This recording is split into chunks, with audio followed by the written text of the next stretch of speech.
Broadcasting from the business capital of the world, this is the Podcast Business News Network.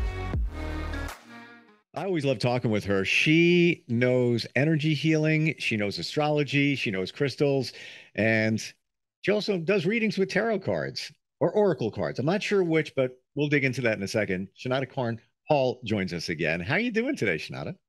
I'm doing good, Steve. Thank you. Yeah, it's great to have you back. Yeah, refresh me. Is it oracle or tarot cards? Well, I use oracle cards and tarot cards. I use a variety of different ones, but my main one is my crystal deck, and that's an oracle deck.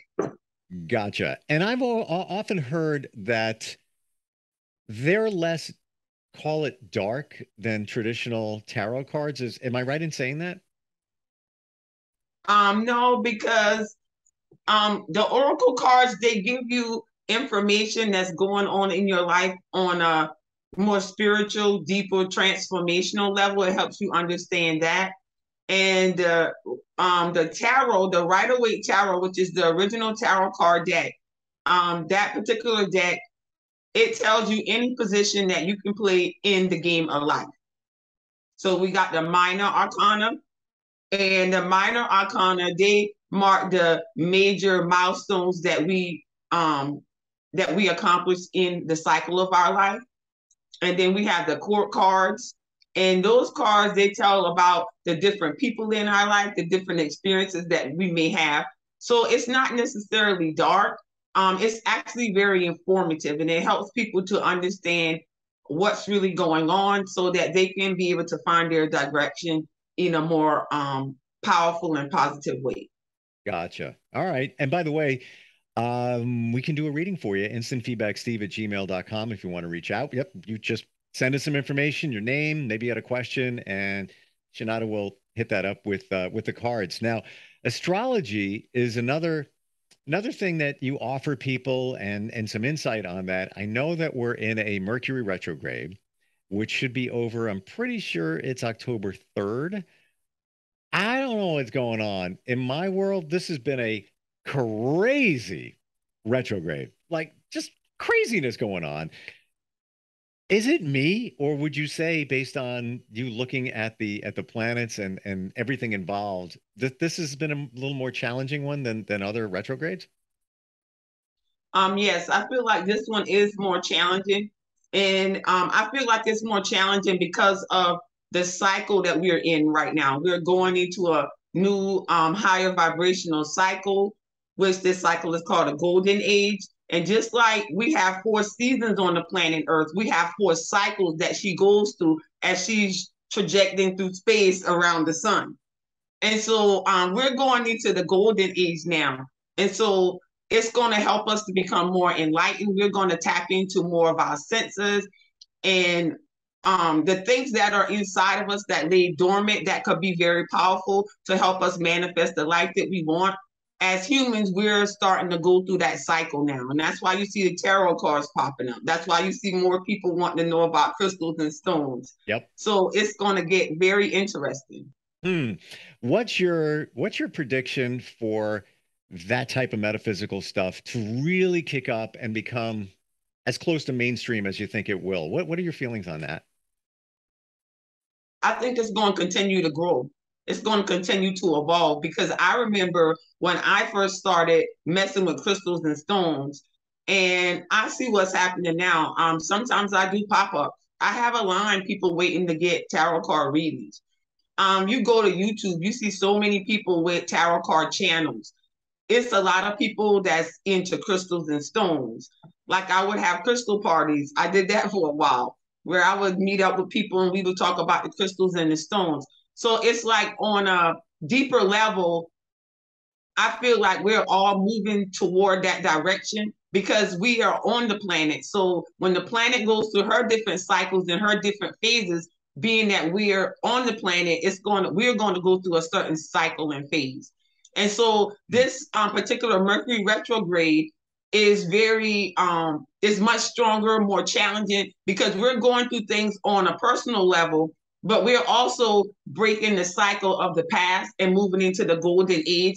So that means that not only are we cleaning up karma and things in our own lives, but it's going deeper than that. We're cleaning up karma, like for our generations or in our DNA. So it's like the computer when it get a new program. So not only so everything gets a new program when we go into the golden age. The planet acts in a different way. The humans start. So it's like we're getting a different agenda now. And this agenda is going to be more connected to who we are as people, um, and the latent abilities that we have inside ourselves that we didn't tap into. So it's running deep because Libra is the sign that has the symbols that deal with karma. And Mercury is retrograding Libra and it's going to end in Virgo. So that means that it may be very challenging to us. It may be very painful to us because some of the different cycles that we are breaking in this present moment are cycles that were ingrained in us like an old program. It's like we can't keep going on with these programs. So it's going to be sometimes very challenging for us and like even heart-wrenching because it's like we getting rid of old ways of thinking and being and rejuvenating ourselves. So sometimes that can be challenging. We got to completely get rid of the old and come up with a whole new way of being. So it's happening on a much deeper level because it's almost like it's a cleanup of the planet. Yeah, no, I totally got you. I see it, and I feel it's like more clarity in the last week or so on a lot of things. And just what you said, it's going to be challenging because we're forced to change because of the planets and the retrograde. Change is never easy for anybody. Now, I want to ask you this, Sheinata. I'm a Virgo, and you said that this retrograde is going to end in Virgo. Does that have any significance when you hear something connected to the planets, no matter what's going on, and it starts or ends in a sign, or there's a sign connected to it, let's say it was Libra or whatever. Uh, does it mean something, especially for that people of that sign, like let's say Virgo? Yeah, it does because the Mercury retrograde first started its journey in the Pisces full moon. And Pisces means completions, Pisces mean ending. So in reference to a Virgo in the zodiac, that would mean that it's big karmic cycle, this big ways of being that you're completely closing now. So it's like the world card, like everything is going to change. So on the world card is the four cardinal points. It's the four zodiac signs where the season change. These are really powerful energies. So it's almost like your foundation is changing, and it's like cycles are being ended, certain contracts are ending, and being that it started in Libra and it's moving into Virgo, these contracts are going to be in connection to your business, to your personal goals, to your relationship, um, to anything like that. I feel like when Mercury stations direct and get out of his pole shadow, I feel like you're gonna from these new contracts that you're gonna be creating, it's gonna create a new routine for your day to day. Interesting. And that's for everybody or just people that are Virgo? It's going to be on some level for everybody, depending on where they have Virgo in the chart, depending on what house Virgo rules. Got it. But being that your zodiac sign, your sun sign is Virgo, it's going to affect you more. So Got it's it. going to have an overall effect because it's hitting your first house, and that's how everybody see you. Interesting. And So as we always hear, you shouldn't start anything new or fresh during the retrograde. So it doesn't matter what sign you are. Rule of thumb, tap the brakes until, around the 3rd of October, a little bit past that, right? yeah, So, yeah, the shadow occurs the week after that. It gets out of retrograde on the 3rd. The shadow occurs for a week after it comes out of retrograde. But what occurs, I mean, the pole shadow. So, what occurs in the pole shadow is everything is organized, and the new way of going about whatever it is that you're going about is going to become clear, and you'll be able to move forward. let's go back to that for a sec, because I've always wondered when I hear about the pre-shadow phase, the post-shadow phase, during a retrograde, the before and after. Um, should you wait, like a week after the retrograde ends, let's say, to start something new or something fresh, or even before the retrograde starts? You can start it before the retrograde starts, or you can start it in the post shadow or the pre shadow Okay. or during the retrograde, but you're going to be talking about it. You're going to be negotiating about it because you're still getting it. You're still getting some energy going if you feel like you want to still work on manifesting something, but you won't completely execute it until after the post shadow phase. And should you wait until the post shadow phase before you even try to, you could talk about it during that week, but should you wait until it's done, the post shadow phase before you start it? Yes, Okay. I would. I would. I would wait until the post shadow phase, even though during the post shadow phase, I'm getting the intuitions, I'm getting the information, I'm getting the final part of the download. But I still wait until the post shadow is over to take actions on it. I'm always on the side of caution, so why take a chance? It's a retrograde. It's kind of a crazy time, so wait if you can. Uh, by the way, instantfeedbacksteve@gmail.com. We talked about tarot card readings with Sheinata Carn Hall. Before we get to this, what's your website? My website is crystalmedicinehealing.wordpress.com. And that's the best way for somebody to reach you? Yes, you can reach me by emailing me through the website, but the quickest way would just be to email me at crystalmedicinehealing@gmail.com. All right, we're going to go to Tina, who checks in from New York on the instant feedback line. She says, I recently met a guy who I like, but I wonder if you feel he's a good guy. So I guess she's talking about maybe pulling a couple of cards on her. Oh, okay. I love how we can do this virtually. We don't even have to Yeah. be on the phone because this just demonstrates that energy knows no time or space, goes anywhere. Um, I'm feeling like I'm gonna pull some cards, but clairvoyantly, I'm feeling that this would be good, but I'm hearing that it's still more things you need to know about him. I feel like he's still healing right now and from past relationships. So I feel like by y'all just interacting and getting to know each other and not rushing things, those things will be unveiled to you so that as you going deeper, it'll be stronger. Let me pull some cards. Hmm. Yeah, because I got the Green Man. So that's what I felt like he was healing because the Green Man is all about nature and healing. Wow. Okay. And I'm just going to say, you did something for me a couple of weeks Oh ago. wow, growth. Yeah, see growth. See, I was feeling that. It's something he's still growing about. Okay, then we got Phoenix. That's transformation. That's what I was feeling. That he's still transforming something. So like just take it slow, get to know each other. It's more things he's going to talk to you about, and that'll help you to be able to be open to fully embrace the relationship. But I feel like it is a really good connection, but for some reason, maybe because it's you talking about it, maybe I don't know how long you've been talking to him, but it has been a Mercury retrograde in Libra. So maybe that's a part of the healing because Libra deals with one-on-one relationship, and that's why the growth is here.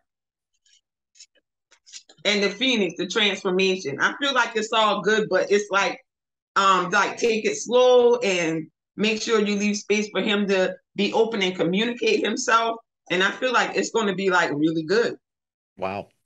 Interesting. And I was saying before, you read something for me a couple of weeks ago that was like mind-blowing, spot on. So all I'm going to say, Tina, if you're watching and you're listening, listen to her.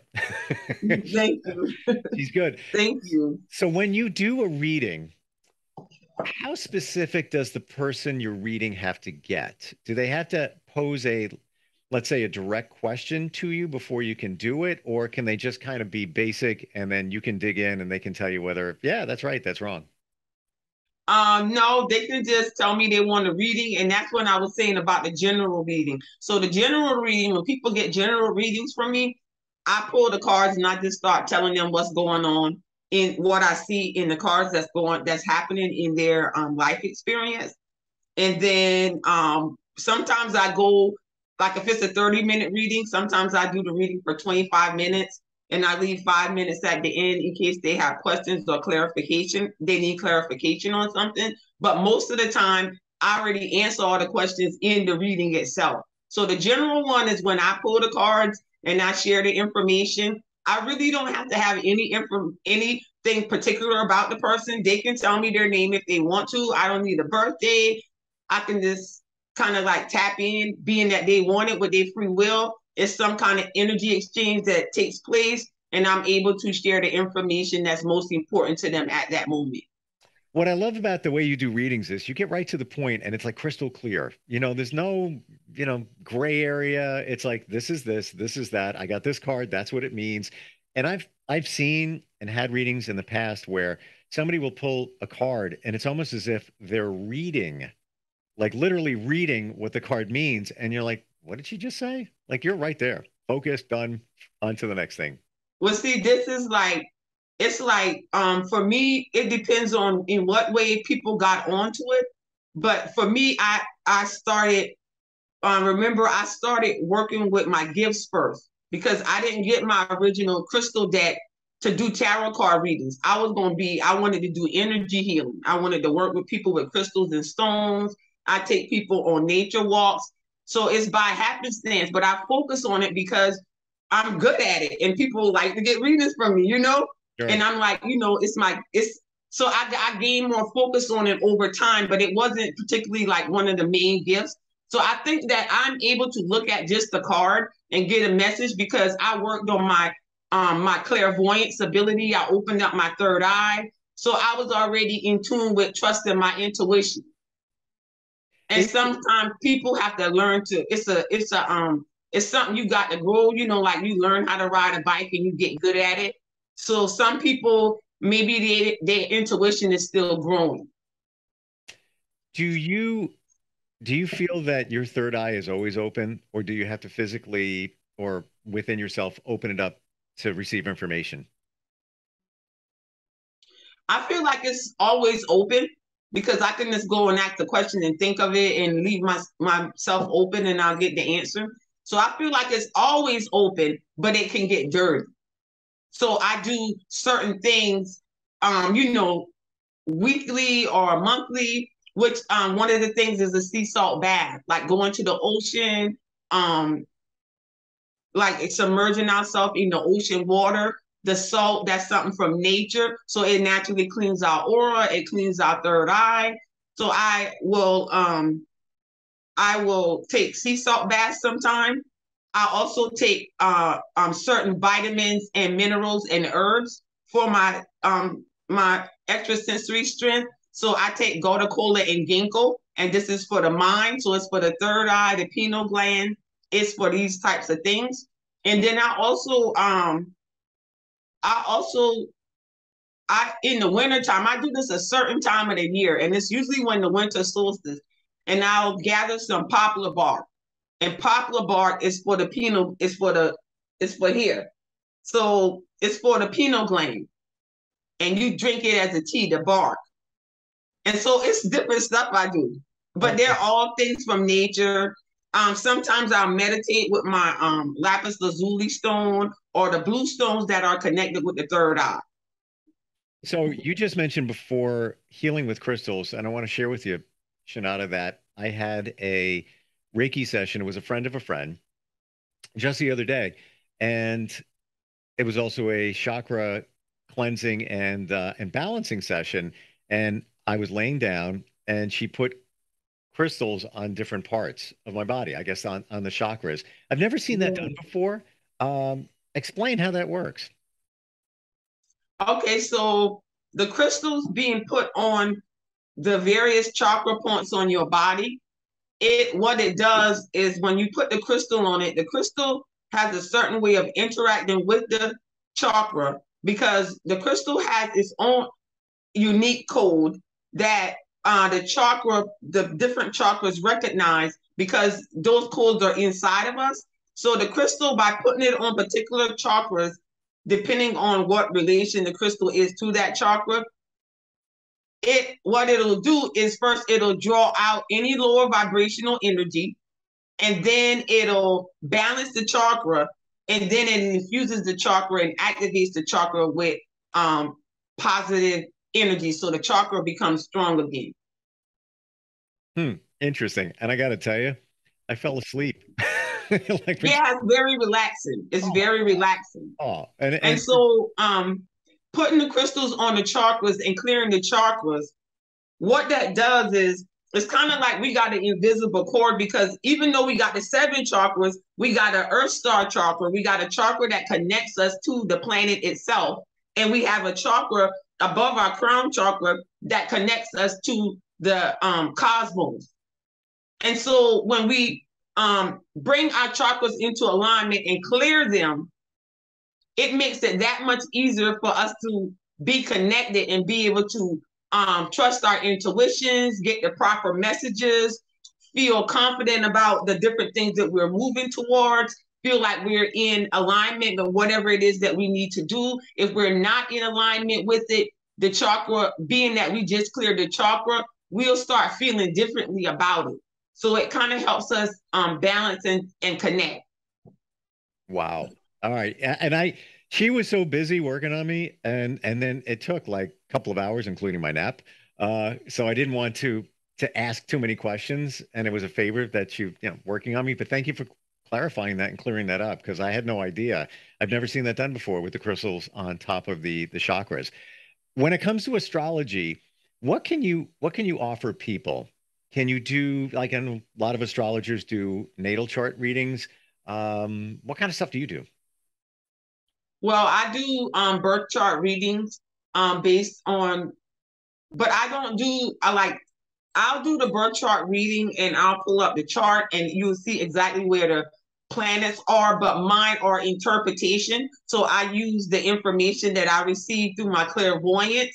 I don't use my cards. I just completely use my clairvoyance by looking at your chart, looking at where the planets are at, and the different houses, and then I'll do like a interpretation about your birth chart.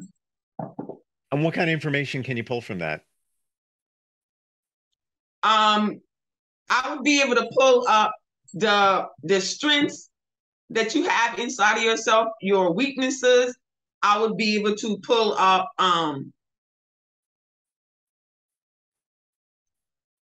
any type of, I would be mainly just the 2 things, your strength and your weaknesses, and how to take your weaknesses and transform them into strengths. Gotcha. So that's mainly what my birth chart reading is. I do a oral interpretation. I also type it up and send it to the person, but I talk to the person over the phone while I'm interpreting it to them, or I'll do a video. And mainly mine is mainly the way the balances of the strength and the weaknesses, and whatever the weaknesses are, how you can use some of the strengths to transform them.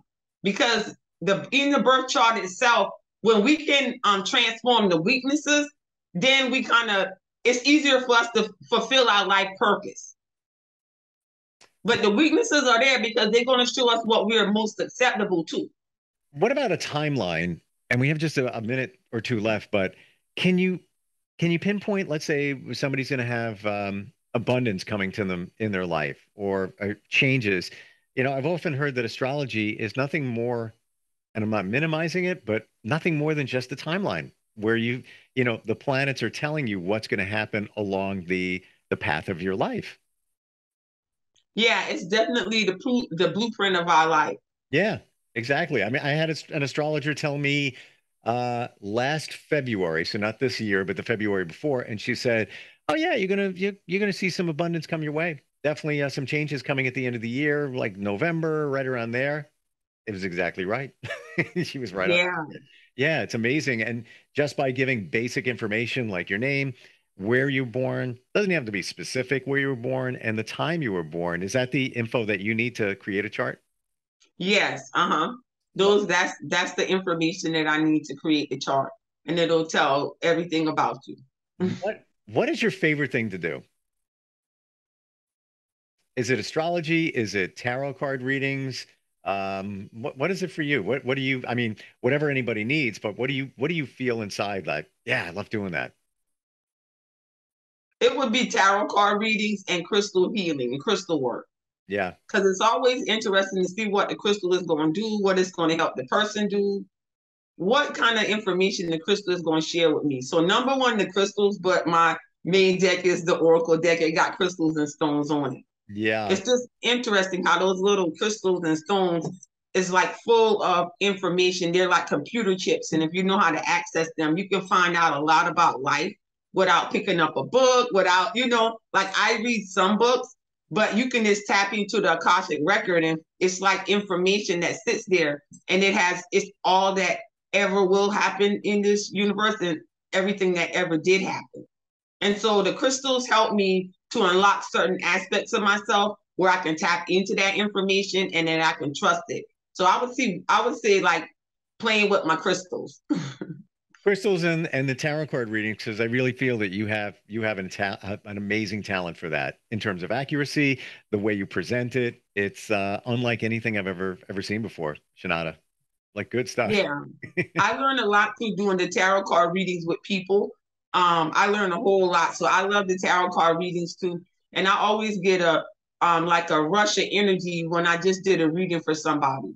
Like I feel good about sharing the information with them, and then I just feel good about being able to do it. So it's really beautiful. Yeah, and Tina, who checked in, sounds like a good guy. So just chill, wait a little bit longer, to see how. Yeah, just take it slow. Take it slow. And everything is going to unfold like you want to, specifically since you got the Phoenix. But since the Phoenix is there, the Phoenix is associated with Scorpio and it's also associated with Aries. So you have one thing that'll happen around Scorpio season, and then you have something else that's going to happen in the spring. And I think what's going to happen in the spring is going to be really, really exciting for you. But you'll get like a little sign in Scorpio season because that Phoenix is associated with both of those signs. So something is coming in November, but then it's going to be something that's really going to have your heart fluttering in Aries season next year. That is so cool. That's awesome. Sheinata Carn Hall, great having you on. We want to reach you. How do we do that? You can contact me by text message 843-452-6793 to book a reading.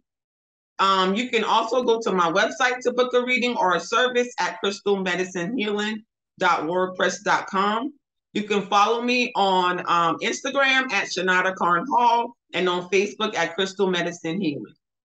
Good stuff. Thank you so much for being here today. Really appreciate it.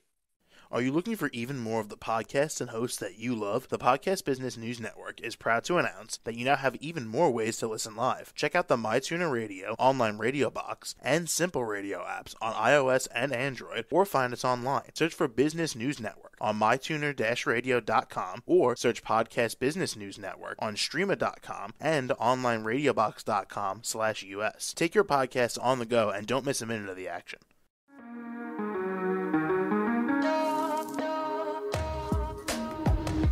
Broadcasting from the business capital of the world, this is the Podcast Business News Network. For nearly 2,000 severely injured veterans, everyday life has become filled with barriers. Day-to-day simple tasks can become pretty daunting. I have to carry my chair up 2 flights of steps or have somebody do it for me. What scares me the most is just the falling. When I'm struggling with my house, I think, to have that one great barrier just knocked down, it's crucial.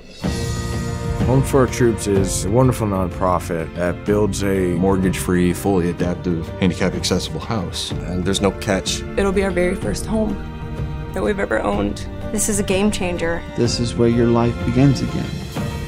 We need you to join us in completing this important mission. Please visit hfotusa.org and help build homes and rebuild lives. Because of you, everything's going to be okay.